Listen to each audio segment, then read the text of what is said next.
네, 안녕하세요. 자, 국어를 담당하고 있는 윤미라 강사입니다.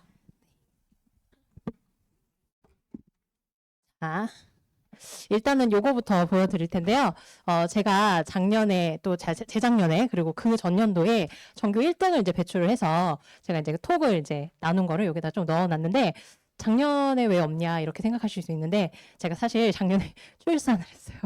출산을 하느라고 아기를 낳고 지금 다시 복귀를 했기 때문에 2025년에는 또 여기에 또 다른 친구들이랑 톡한 걸 또 내년에 올릴 수 있도록 한번 해보도록 하겠습니다. 여기 혹시 같이 할 수 있는 친구 있나요? 전교 1등 하겠다는 친구? 오케이. 나랑 같이 하면 전교 1등 만들 수 있습니다. 자, 그러면 오늘 어떻게 진행할 거냐면요. 일단 풍문고 시험이 어떻게 출제되는지 궁금하실 테니까 일단 그거를 좀 설명을 드리고 제가 이제 어떻게 대비를 해줄 것인지 그리고 제 수업 안내를 좀 해드리도록 하겠습니다. 자, 일단 교과서 안내를 좀 해드릴 텐데 이번에 교과서가 이제 다 바뀌었잖아요. 교육과정 바뀌고 사실 어떻게 보면은 지금 이제 올라오는 학생들이 처음 이제 그런 걸 접하는 거기 때문에 우리 총알바지라고도 얘기를 하는데 네, 근데 많이 달라진 건 없어요. 지금 이제 천재교육이라고 해서 김수학 씨. 자, 지금 이제 국어 선생님인데 이름이 수학이에요. 근데 중등부 선생님이신 걸로 제가 알고 있어요. 근데 요 천재교육 교과서를 이제 쓰는데 작년, 그러니까 전년도에 그 선배들이 공부한 교과서랑 비교를 해보면 사실 크게 달라진 건 없습니다. 그러니까 작품은 좀 달라졌는데 가르치고자 하는 요소들이 달라진 건 없어요. 그래서 지금 이제 1단원에 보면은 요 앞에 지금 좀 흐려서 잘 보이진 않는데 문학이 조금 들어있고요. 그리고 3단원에 보면은 아예 문학으로 다 도배가 되어 있고 그리고 4단원 일부와 그 다음에 2단원 일부가 문법으로 되어 있어서 물론 뭐 화법, 장문, 뭐 독서 이런 것들도 들어있긴 하지만 1학년의 아주 중점이라고 하면은 문법 그리고 문학이라고 볼 수 있어요. 그래서 두 가지를 좀 잘 대비를 해야지 내신에서도 좋은 성적을 받을 수 있다 이렇게 보시면 될 것 같습니다. 자, 일단 문항 구성을 좀 알려드릴게요. 그 학교마다 이제 시험 스타일이 다 다른데 풍모과 같은 경우에는 이제 객관식이 수어 문항. 그러니까 문항 수가 이렇게 많은 건 아니에요. 많은 이제 학교 같은 경우에는 뭐 30개가 넘어가기도 하고, 그리고 문항 수가 많다라고 하는 건 시간적인 어떤 압박을 좀 느낀다는 건데, 문항 수만 봤을 때는 그 시간 안에 풀 수 있을 것 같은데 이렇게 생각이 들잖아요. 근데 서술형을 지금 보시면 6문항이에요. 근데 서술형이 꽤 어렵게 나와요. 복잡하고. 그래서 쓰는 시간이 좀 오래 걸리기 때문에 객관식이 조금 적다고 하더라도 조금은 이제 시간의 부담을 가질 수도 있어요. 그래서 서술형을 연습하는 게 좀 중요하고 배점이 65점 대 35점이니까 꽤 그래도 서술형이 비중이 높은 편이죠. 그래서 예전이랑 좀 비교를 해보면 거의 똑같습니다. 그렇죠? 그래서 뭐 2023년, 2022년도 결국에 문항 수나 구성 다 똑같고요. 요 전년도에 제가 또 비교를 해보면 사실 그때는 객관식 비중이 조금 더 높아서 70대 7대 3 정도였는데 이제 2022년을 기점으로 해서 이제 서술형에 조금 더 힘을 주시는 것 같아요. 그리고 이제 전체적인 특징을 보면 이제 교과서 중심이긴 합니다. 이제 수업을 교과서로 진행을 하세요. 다른 학교에서는 뭐 부교재를 쓴다, 뭐 아니면 프린트를 엄청 많이 준다 이런 학교들도 있는데 일단 풍문고는 교과서 중심으로 수업을 진행을 하시긴 합니다. 자, 근데 외부 지문 확장을 제가 해놓은 거는 그거와 관련되어 있는 외부 지문을 시험에 꼭 출제를 하시는 편이에요. 그래서 학교 선생님이 수업 도중에 조금 언급을 하시기도 하는데 아예 언급을 하시지 않은 작품들도 출제가 되기 때문에 그거와 관련된 다른 작품을 확장해서 연습을 하는 게 좀 중요하거든요. 물론 제가 수업 때 이제 계속 그거와 관련된 것들을 언급을 하고 그리고 그게 꼭 내가 그 작품을 아는 게 아니다 하더라도 거기서 중심적으로 다루는 것들이 있어요. 그러면 그거와 연관된 것들을 찾는 힘을 기르면 충분히 잘 할 수 있을 거예요. 자, 범위를 좀 보여드리면 교과서가 지금 작년 이제 기준이기 때문에 조금 이제 단원명이나 이런 거 좀 다를 수 있어요. 그렇지만 결국에 아까 말씀드렸던 것처럼 다루는 건 똑같기 때문에 작품만 달라진다고 생각하시면 돼요. 그래서 뭐 서정, 서사, 극관리, 교술관리 이렇게 들어갔었잖아요. 근데 지금 이제 바뀐 교과서에 보면 3단원에 이제 이게 들어가 있어요. 학교 선생님이 1단원, 2단원 순서대로 나가실 수도 있지만 뭐 나눠서 선생님이 뭐 1단원 이렇게 나가고 3단원 이렇게 나갈 수도 있기 때문에 뭐 문학을 먼저 나가실지 아니면 문법을 먼저 나가실지 아직 새 교과서라서 알 수는 없어요. 그래서 만약에 이제 등록을 좀 하시고 나중에 연락을 주시면 제가 그걸 맞춰서 빨리 좀 준비를 하도록 하겠습니다. 자, 그리고 이제 뭐 어떻게 읽을까, 뭐 삶을 방해해주는 독서가 이제 요거에 비해서는 조금 비중이 적잖아요. 그래서 요거는 이제 뭐 읽기, 뭐 독서 이런 것들이 조금 포함이 됐었어요. 자, 보면은 외부 지문이 이제 2개가 출제가 됐어요. 작년 기준인데 그 전년도에는 사실 더 많이 출제가 됐습니다. 뭐 4지문, 6지문 이렇게 출제가 되기도 했었는데 작년 조금 줄어들기는 했어요. 근데 이 기조가 계속 갈지는 조금 두고 봐야 되는데 일단 기조 자체는 외부 지문을 계속 내는 추세다. 이렇게 보시면 될 것 같습니다. 자, 그리고 문학 중심. 아까 문학과 문법이 1학년 때 제일 중요하다고 말씀을 드렸는데 이게 문학하고 문법이 다 섞여서 나온다기보다는 1학기 중간고사, 1학기 기말고사 이렇게 나눠서 한 번은 문학이 좀 중심이고 한 번은 좀 문법이 중심이고 이렇게 좀 나눠지는 편이에요. 그래서 2024년 1학기 중간고사를 보면 문학이 지금 한 80점대 정도의 비중을 차지를 하고 있죠. 거의 대부분 이제 문학이라고 생각을 하시면 돼요. 그리고 이제 독서가 한 16점 뭐 이 정도 차지를 하게 되고 1학기 이제 기말고사로 가면 여기서 한 60점 정도가 이제 문법이 차지합니다. 그래서 문법과 문학의 비중이 높아요. 물론 이제 친구들이 이제 만약에 이 교과서로 먼저 시험을 봤으면 그 다음 이제 연도에 학생들 조금 더 대비하기 쉬울 텐데 우리는 이제 문법을 먼저 해야 될지 문학을 먼저 해야 될지 모르잖아요. 그럼 어떻게 해야 돼요? 둘 다 해야죠. 문학도 대비하고 문법도 대비하고 지금 사실 2월이 한 달이 남았기 때문에 한 달 동안에 우리가 이걸 좀 대비해서 하고 싶다라고 하면 문학이랑 문법을 좀 중심적으로 공부를 좀 해주시면 도움이 될 것 같아요. 자, 객관식 출제 특징을 조금 간단하게 보여드릴게요. 이게 지금 흐려서 안 보이는데 여기 지금 유임을 받으셨으니까 그거랑 같이 보시면서 보시면 좋을 것 같아요. 2024년 1학기 중간고사를 기준으로 말씀을 드립니다. 물론 이게 기말고사로 넘어가면 이제 문법이 중심이 되기 때문에 조금 이제 달라지긴 하는데요. 자, 이전보다 좀 줄었지만 아까 말씀드렸던 것처럼 외부 지문, 뭐 외부 작품 이런 것들이 들어가요. 제가 외적 중거라고 적어놨는데 사실 외부 작품과 외적 중거 조금 다른 게 외적 중거는 보기에 비문학적 요소를 넣어주는 거예요. 작품에 대한 설명이라든지 작가에 대한 설명이라든지 이런 걸 주고 그걸 바탕으로 이 글을 해석하시고 뭐 이렇게 문제가 출제가 되는 거죠. 그래서 수능형 문제라고 보시면 될 것 같습니다. 그래서 뭐 외부 지문, 내부 작품을 선택지로 활용하기도 하고요. 이따가 보여드릴 거예요. 그 외적 중거가 또 보기로 출제가 되기도 하고요. 자, 그래서 결국 뭐 교과서 내용이나 학습 활동 관련 내용이 중요하긴 해요. 그래서 그 해결하는 문제가 다수가 출제가 되기는 하지만 처음 보는 작품을 적용하는 문제도 이제 다수가 출제가 되기 때문에 그것도 같이 대비를 하셔야 된다. 이렇게 보시면 될 것 같습니다. 그리고 서술형 비중이 많다고 말씀드렸잖아요. 그래서 서술형 좀 보여드리면 교과서 작품 그리고 외부 작품을 비교 서술하는 문제 이렇게 나와 있죠. 그러니까 우리가 외부 작품이 나온다고 하면 객관식 정도는 그래도 좀 할만해요. 그죠? 요거랑 비교해서 뭐 이게 맞는 것 같아. 그러면 선택지에서 찾는 건 할 수 있는데 사실 서술을 하라 그러면 어려울 수 있거든요. 근데 그걸 노린 것 같아요. 꼭 한 번씩 나와요. 외부 작품을 주고 위에 거랑 밑에 거랑 비교해서 서술하라고 이야기를 해요. 그럼 어떻게 해야 될까요? 이것도 쓰는 연습을 해야죠. 그래서 저는 이 시험을 아예 서술형으로 봐요. 그래서 그 테스트를 계속 하거든요. 이걸 연습을 해야지 사실 저한테 혼나는 것보다 나중에 이제 그 시험 못 보는 게 더 괴롭기 때문에 자, 그래서 그것도 연습을 계속 해야 되고 자, 그리고 외적 주는 거, 뭐 보기를 주고 외부 작품을 주고 뭐 이런 선택지들, 그 서술형들 문제들 굉장히 많이 출제가 됩니다. 그래서 보기를 활용한 문제의 비중이 높다. 그러니까 서술형이라도 단순히 쓰는 게 아니라 뭐 비교해서 서술하고 이런 것들이 많다. 연습을 많이 하셔야 된다. 자, 그리고 단순한 서술에는 단답형 아니고 조건이 또 되게 까다로워요. 조건이 1, 2, 3, 4, 5까지 있을 때도 있거든요. 그 5개를 다 맞춰서 잘 쓰셔야 돼요. 이게 어떻게 보면 더 좋은 게 조건이 잘 주어지지 않는 그런 학교들은 되게 꼬투리 잡아가지고 괜히 이상한 거로 깎고 막 그래요. 근데 그래도 풍문고는 되게 투명하게 조건이 다 나와 있기 때문에 그거에 맞춰서 쓰면 대부분 다 맞게 해주시는 편이에요. 어떤 데는 막 점 안 찍었다고 막 2점 깎고 이런 데도 있거든요. 근데 그러지는 않습니다. 내용만 잘 쓰시면 돼요. 조건에 맞춰서. 그래서 다양한 연습 문제를 통해서 서술형을 좀 철저하게 대비를 해야지 좋은 점수를 받을 수가 있습니다. 자, 그러면 이제 어떤 이제 것들이 출제가 되는지 몇 개 이제 사례들을 좀 보여드릴 거예요. 그러면서 제 자랑을 조금 할 건데 제가 이제 어떤 거를 이제 줬는데 뭐가 나왔다 이런 것도 같이 보여드리도록 하겠습니다. 자, 왼쪽에 보시면 선택지가 외부 작품이 이제 아예 선택지에 사용이 되는 경우가 있어요. 그러니까 외부 작품을 시험 문제 낸다고 했을 때 보기로 넣을 수도 있고 지문 안에 넣을 수도 있고 그 다음에 선택지에 넣을 수도 있는데 이렇게 선택지를 이제 넣는 구성들이 있어요. 지금 이거 보시면 아시겠지만 왼쪽에도 표현법이고 여기도 표현법이에요. 여기 제가 빨간색으로 표시를 해놨는데 거기는 그냥 까만색으로 돼 있을 거예요. 자, 그러면 보시면 똑같은 작품이 출제가 된 걸 보실 수가 있습니다. 표현상의 특징 물어보는 문제 나올 수 있고요. 고전 시가도 그리고 현대 시도 되게 여러 가지로 이게 다수를 차지하진 않아요. 그래봤자 시험 하나에 한 문제 정도 출제가 된다 이렇게 보시면 될 것 같아요. 자, 그리고 이번에는 이제 외적 중거를 이제 이용해서 문제를 출제를 하게 되는데 여기 보기를 주고 그 밑에다 이제 선택지를 주는 거예요. 근데 보기 요소를 보시면 아시겠지만 거의 지금 동일해요. 제가 그 오른쪽에다가 학생들한테 줬던 게 박지원의 열하일기에 관련된 내용이었어요. 근데 그게 또 왼쪽에 똑같이 유형 적중해서 출제된 사례를 보실 수 있습니다. 그러니까 우리가 그냥 단순하게 교과서에 있는 내용 다다다다 해가지고 그냥 공부하는 것이 아니라 다른 그거와 관련되어 있는 다른 읽기 자료들을 조금 보고 그거 함께 좀 복합적으로 생각할 필요가 있다라고 보시면 될 것 같아요. 자, 그리고 이제 외부 지문. 제가 외부 지문 나온다고 했었잖아요. 그래서 외부 지문을 제가 사실 뭐 점쟁이는 아니기 때문에 이게 나와 막 이래가지고 할 수는 없어요.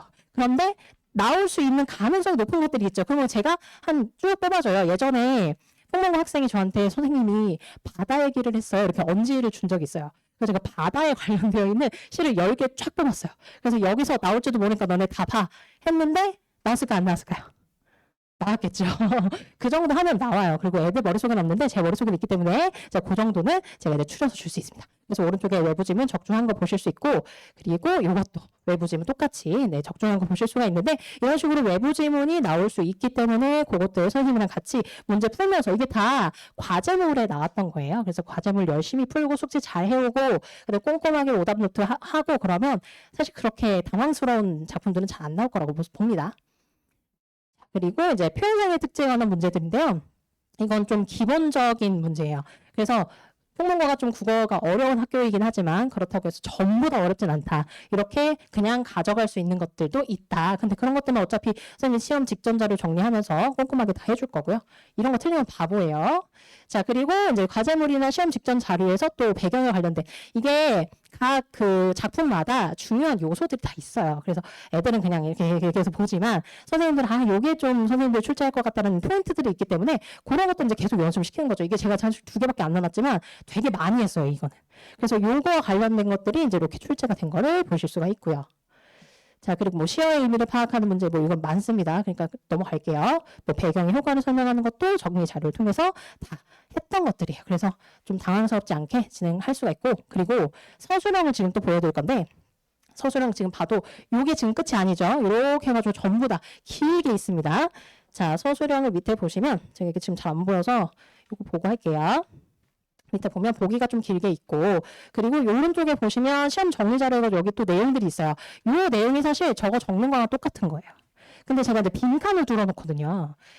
이게 직전 정리 자료라고 해서 시험 보기 바로 전날에 이제 저랑 와가지고 이제 내용 정리하면서 애들이 이제 빈칸을 적으면서 연습을 하는 건데 이게 이제 포인트들이에요.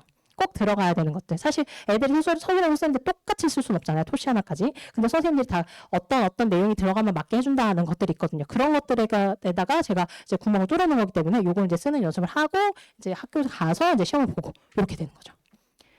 자, 요것도 이제 보기 활용한 서술형 문제 또 보여드립니다. 자, 요것도 지금 요거는 아이러니에 관련된 내용이었어요. 그래서 이쪽이 이제 아이러니에 관련된 내용이고 지금 하나도 안 보여. 그리고 오른쪽이 이제 여기 수사학에 관련된 내용인데 결국 이것도 이 아이러니에 관련된 내용을 풀어서 써준 거예요. 그래서 과제물로도 한 번 하고 시험 직전에도 한 번 정리하고 해서 서술형 이렇게 출제된 걸 보실 수가 있는데 보시면 아시겠지만 지금 조건이 어때요? 5개가 있죠. 그래가지고 파수꾼 다를 주어로 제시해라, 뭐 진실, 회유, 이런 단어를 사용해라, 이런 조건들을 좀 꼼꼼하게 따져가지고 적는 연습 필요합니다. 자, 그리고 이제 보기로 제시한 외부 지문 좀 비교해서 이게 지금 서술형이라는 게 믿기지 않으실 수 있어요. 서술형이면 이게 문제가 이렇게 단순하고 내가 길게 써야 되는 거 아니야? 라고 생각하는데 지금 보시면 이게 다 한 문제예요. 요렇게 한 문제입니다. 그래서 주어설이라고 하는 새로운 이거 안 봤던 겁니다. 그냥 외부 지문을 주고 그 다음에 보기를 주고 조건을 준 다음에 쓰세요. 이렇게 집에 가셔서 한번 해보세요. 여러분, 학생 여러분 한번 해보세요. 자, 어려워요. 쉽지 않아요. 그래서 연습이 필요하다는 걸 계속 말씀을 드리는 거예요. 이거 아무것도 안 하고 시험장에 가서 이거 쓴다? 불가능합니다. 자, 그 다음에 이제 보기에 이제 줄거리를 주기도 해요. 왼쪽에는 이 작품 자체를 이렇게 주고 이제 보기를 하는 건데 이제 하다 이것은 한 번 나왔었거든요. 선생님이 아예 줄거리를 주신 거예요. 그러니까 전체 내용을 내가 줄 테니까 이걸 비교를 해봐라 이렇게 된 거예요. 그래서 이거는 객관식이기 때문에 한번 이런 식으로 나온 적도 있었다. 보여드린 겁니다. 그러면 나온 적이 있었으니까 또 나올 수도 있잖아요. 이런 것들도 이제 저랑 연습을 해서 좀 대비를 하면 좋겠죠. 그러니까 1부터 10까지 나올 수 있는 가능성이 많다고 하면 1부터 10까지 다 대비하면은 이제 문제가 될 게 없어요. 근데 하나만 하려고 하고 2개만 하려고 하니까 문제가 되는 거죠. 자, 그리고 요거는 이제 외부 지문 내용 관련된 문제들 이렇게 몇 개 그냥 보여드립니다. 추가적으로 보시면 될 것 같아요. 아, 그리고 2개 답을 고르는 문제가 예전에 있었어요. 2022년도까지는 있었거든요. 근데 이게 언젠가부터 없어졌어요. 요즘에는 안 내기 시작하시는 것 같고 대신에 서술형을 더 어렵게 내시는 그런 추세예요. 근데 어떻게 될지는 모르겠지만 일단 이런 것도 나올 수 있으니까 이것도 좀 대비를 해보자라는 차원에서 보여드렸습니다. 그리고 뭐 적절한 예시 개수 이것도 결국에 개수와 관련된 거기 때문에 모두 고르시오랑 거의 비슷한 정도의 난이도라고 보시면 되고요. 그리고 지금 문법 문제나 문법 서술형 문제도 그렇게 단순하지 않습니다. 어떤 학교들은 그냥 발음을 쓰세요. 뭐 거기서 사용된 뭐 의문의 변동 유형을 쓰세요. 이렇게 단순하게 나오는 경우들도 있는데 그렇지 않아요. 그것도 녹록지 않습니다. 연습 많이 하셔야 돼요. 자, 그러면 제가 이제 대비를 어떻게 해주는지 그거를 좀 보여드릴 텐데요. 자, 일단 아까 말씀드렸다시피 교과서가 중심이기 때문에 교과서를 꼼꼼하게 보는 게 일단은 중요해요. 거기서부터 다 출발하는 겁니다. 외부 작품이 중요하다고 해서 외부 작품 많이 본다고 해결되는 게 아니에요. 그 외부 지문이라고 하는 것도 결국은 교과서 작품과 관련된 거를 연결하는 것이기 때문에 거기서 벗어나는 걸 내지 않아요. 그러니까 여기서 중요했던 걸 이거랑 비교하는 거기 때문에 일단 교과서 내용을 잘 보는 게 중요합니다. 자, 지금 여기 보시는 거는 선생님들이 보시는 교사용 교과서죠. 그래서 그거를 일단 기본적으로 베이스로 여러분들이랑 수업을 하게 될 거예요. 친구들이야. 근데 이제 저거는 왜 그러냐면 필기를 놓치는 친구들도 있고 멍 때리다가 좋은 친구들도 있고 근데 제가 이제 다 적어주는 거죠.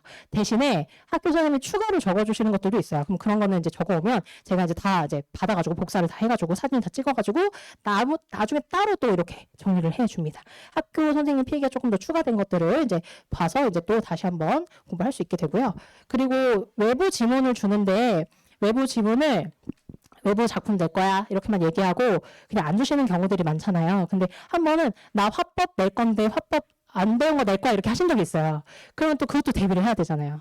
그래서 이거를 좀 관련되어 있는 그러니까 그 요소와 관련되어 있는 토론과 관련된 거지만 이제 다른 지문들을 제가 또 연습을 시킨 것들 넣어놨고 그리고 또 친구들 중에서 어려워하는 게 이제 문법 당연히 좀 어려워하는데 고전문법 특히 어려워요. 고전문법 언제 배우게 되냐면 2학기 때 배우게 될 거예요. 1학기 때는 아직 아니니까 겁먹지 말아요. 자, 2학기 때 가면 이제 이거 배우게 되는데 이것도 애들이 필기를 잘 못 해오거나 아니면 또 삐뚤삐뚤하고 막 너무 많아가지고 정리가 안 돼요 막 이래가지고 제가 한 장으로 다 정리했어요. 그래서 이렇게 손필기 같은 것들도 다 제공을 한다. 다 떠먹여 주니까 이제 소화만 잘 하시면 돼요. 근데 이렇게 턱 뱉는 애들이 있어요. 그러니까 해오라 그러는데 숙제 안 해오고 오라 그랬는데 안 오고 테스트 보라 그랬는데 안 보고 이러면 이제 제가 해줄 수 있는 게 없습니다. 잘 따라오면 충분히 좋은 점수 받을 수 있을 거예요. 자, 그리고 이제 예상 문제를 이제 준다 이런 걸 이제 보여드려야 되는데 이제 제공된 예상 문제가 이렇게 출제가 됐다 이렇게 보여드리는 거예요. 근데 문제는 뭐 다 보여드릴 수는 없으니까 이 정도만 말씀을 드리고요. 자, 그리고 이제 매주 교재가 제공이 되는데 이제 맨 왼쪽에 있는 거는 일단 기본적으로 가지고 있는 매번 가지고 다녀야 되는 책으로 되어 있는 교재고요. 일단 요거는 1주 또는 2주. 그러니까 아마 이번에 이제 오는 친구들은 제가 진도를 좀 파악해야 되기 때문에 2주 차에 교재가 나갈 거예요. 1주 차에 와가지고 이제 저랑 다른 것들 이제 기본적으로 이제 배우고 이제 요걸 통해서 아까 그 교사용 교과서 기본적으로 배우게 되고요. 그리고 여기 두 번째, 여기 이제 과제물인데요. 가끔 가다가 선생님 탈주하고 싶어요라고 할 정도로 제가 문제를 많이 주긴 합니다. 많이 주긴 하는데 그거를 다 풀면 점수가 잘 나올 수밖에 없어요. 근데 그거를 다 푸는 애들이 있기 때문에 비교를 당하는 거예요. 제가 너무 많을 때는 5건까지 주기도 하는데 그 5건이 막 이렇게 돼 있는 게 5건이 아니라 이거 어차피 저 복사기에서 나오는 게 한계가 있어요. 그래서 거기 나오는 정도로 해서 많으면 200문제.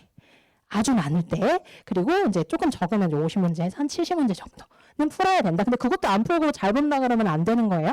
그죠? 그래서 그렇게 매주 과제물 교재가 나가고 그 과제물에서 사실 시험 문제로 연결되는 경우들이 많습니다. 그래서 그거 잘 보셔야 되고 그리고 이제 애들이 싫어하지만 저는 좋아하는 이 시험이에요. 자, 그러니까 매주 오늘 저랑 수업을 했으면 다음 주에 와가지고 수업 시작하기 전에 시험을 봅니다. 근데 이 시험은 객관식 시험이 아니에요. OX 아니면 주관식 시험이에요. 그래서 어떤 애들은 선생님 막 이것도 막 깨주면 안 돼요 막 이러는데 그거 안 통해요. 그래서 똑같이 그냥 딱 맞는 점수 그 답을 써야지만 맞게 해주는 그런 시험지를 제가 만들어 놨기 때문에 이게 OX가 맞을 때도 있고 그다음에 빈칸 넣는 게 맞을 때도 있어요. 그러면 저도 쾌감 있고 애들도 사실 기분이 좋거든요. 근데 이걸 이제 틀린 애들이 거기서 또 틀리는 경우들이 있는데 그렇지 않도록 제가 이제 만약에 제 시험 통과를 못할 정도 점수가 나왔다라고 하면 그러면 남아서 요거를 다 맞아야지. 이게 사실 객관식이 아니라서 단순히 외운다고 되는 게 아니거든요. 그래서 만약에 틀렸다고 하면 다 맞을 때까지 제가 제 시험을 봅니다. 그래서 집에 좀 늦게 온다 싶으면 이제 제 시험 본다고 생각하시면 돼요. 자, 그리고 요거는 이제 매주 이제 교재 제공되는 건데 테스트지에서 이렇게 뭐 연결됐다 뭐 이런 거 보여드리는 거고요. 자, 그리고 관리. 궁금하시잖아요. 시험을 잘 봤는지, 뭐 진도가 뭘 나갔는지 이렇게 한 장으로 딱 보실 수 있게. 그리고 이게 줄글로 또 가면 또 싫어하시는 어머님들이 있어가지고 또 한눈에 볼 수 있게 제가 정리해서 보여드리고, 그리고 이제 클리닉을 제가 오프라인 클리닉도 준비를 해놓긴 했는데요. 가끔 시간이 안 맞는 친구들이 있어요. 근데 선생님 질문이 너무 많아가지고 제가 통화는 못할 것 같은데 톡으로는 못할 것 같은데 어떡하죠? 하면 이제 줌으로 만나서 하기도 합니다. 제가 저 1년치 다 결제해놨어요. 그리고 이게 개별 카톡방인데 개별 질문도 있지만 제가 이제 단톡방을 만들어야 뭐 수업 듣는 학생들, 근데 만약에 어떤 애가 질문했는데 아 이거는 전부 다 알았으면 좋겠다 같으면 이제 개별 단톡방에 있었던 거를 또 이제 단톡에다 올려주기도 하고 합니다. 그래서 질문을 못 해가지고 시험을 못 봤어요. 이런 얘기는 절대 나오지 않도록 제가 철저하게 관리를 할 거고요.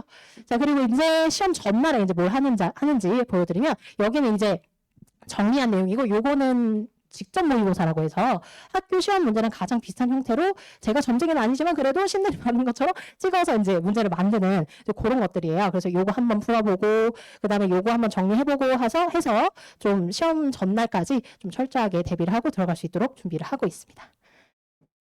그러면 이제 제 수업을 안내를 해드릴 건데요. 수업은 3월 15일, 그러니까 토요일에 개강이에요. 근데 이거 사실 한 주 일찍 하는 경우 선생님들도 있는데 저는 사실 8번 막 이렇게까지는 수업을 못 하겠더라고요. 왜냐면 제가 말이 지금 들으시면 아시겠지만 좀 빠른 편이에요. 그래서 애들한테 좀 따다다다다 이렇게 좀 쏴주는 편인데 느리게 나간다고 해도 한 3번은 반복하게 돼요. 6주를 한다고 해도. 근데 만약에 7주, 8주 한다 그러면 애들이 이제 지겨워서 이제 넘어가 버리기 때문에 제가 이렇게 15일부터 시작을 해서 아마 저 정도 되면 2주 정도 지나기 때문에 학교에서 어느 정도 진도를 이렇게 나갈 거야 정도는 알려주실 것 같아요. 그럼 그거를 바탕으로 수업을 진행할 거고요. 토요일 오후 2시부터 5시. 요 시간 되게 좋아하는 시간이기 때문에 요 시간에 진행을 하고, 자, 오프라인은 제가 수요일로 잡아는 놨어요. 근데 수요일에 안 돼요라는 친구들 가끔 있기 때문에 제가 시험 막바지 돼서는 다른 요일을 또 열어주기도 하거든요. 근데 그거는 애들하고 이제 스케줄 맞춰가지고 하는 것이기 때문에 일단은 저게 수요일만 알려드립니다. 자, 오른쪽에 이제 제 수업에 관련된 내용들을 자세하게 적어놨는데 지금 제가 지금 빨리 나오라고 날리니까 여기까지만 하도록 할게요. 아, 그리고 이따가 멘토링 있는 거 아시죠? 근데 그 멘토링을 하기로 한 친구가 이번에 연세대 의예과를 들어가는 친구예요. 들어서 좀 유명할 수도 있는데, 근데 그 학생이 제 수업을 1학년 때부터 3학년 때까지 쭉 한 번도 빠지지 않고 들었던 학생인데, 그 학생을 제가 사실 멘토링 해주고 싶지만 제가 또 다른 설명회도 있기 때문에 그 뒤에 가서 제가 잘 얘기해 놓을게요. 국어 얘기 많이 하라고. 네, 그래서 끝까지 들으면은 그 친구가 아까 거기 전교 1등 했던 그 문자 중에 한 친구예요. 근데 그 친구 말고 또 다른 여자친구도 있는데 어쩜 저랑 공부 열심히 하면 정말 좋은 성적 받을 수 있다고 제가 자신 있게 얘기할 수 있습니다. 근데 공부를 안 하고서 이제 하려면 안 되고 제가 하는 것들을 충분히 따라올 수 있으면 충분히 좋은 점수 받을 수 있도록 해줄 수 있어요. 자, 믿고 보내주시면 좋은 결과로 보답드리도록 하겠습니다. 감사합니다. 자, 그리고 혹시 질문 같은 거 있으시면 학원 측에 연락을 주시면 제가 따로 개인적으로 연락을 드릴게요. 감사합니다.